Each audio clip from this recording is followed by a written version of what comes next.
Преди да се запозная с доктор Горялов и неговия екип, моя живот беше като на едно обикновено момиче. Даже мога да кажа, че беше по-лошо от на едно обикновено момиче. Хората ме наричаха грозното патенце. Мога да кажа, че се чувствах по-ниска от тревата. Беше трудно за мен да излизам на срещи, да излизам дори навън, защото не се чувствах достатъчно красива, за да ме виждат хората.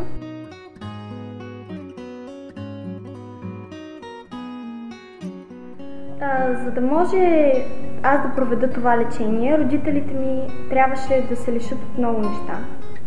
Но те ми казаха едно нещо, че ще направят всичко по силите си, за да мога аз да имам красива усмивка. Няма значение какво ще коства, като парични средства, като време, като усилия от тяхна страна, но те искаха тяхната дъщеря да бъде с най-красивата усмивка. Това, което родителите направиха за мен, с всички усилия от тяхна страна, беше най-големия подарък, който някой ще може да направи в живота ми. Аз трябваше да направя своето усилие, за да получа резултат. Работата на ортодонта не е достатъчна. Трябва съдействието на пациента, трябва неговото разбиране. Когато той каже да направи нещо, трябва да го направи.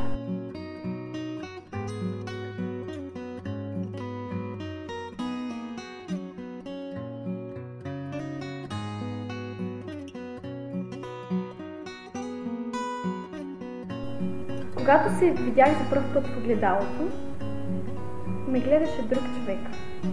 Не можех да повярвам, че това е момичето, което беше дошло преди 2 години. Момичето дошло преди 2 години беше без самочувствие, не искаше да бъде забелязано от хората.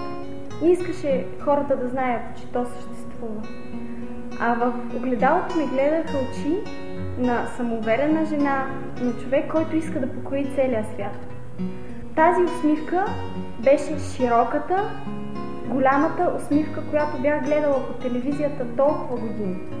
Хората ми се бяха усмихвали от екрана, а сега аз бях в този екран. Така се чувствах. Казаха, усмивка на годината печели случаят на доктор Иван Горялов, пациентката Анастасия Майсторова.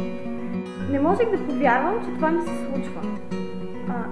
Бях призната, това беше признание не само за моя ортодонт, това беше признание за мен, защото това е признание и за красотата на една усмивка, за това как тя стои на лицето на човека. Преди живеех, криейки усмивката си, а сега живея усмихвайки се.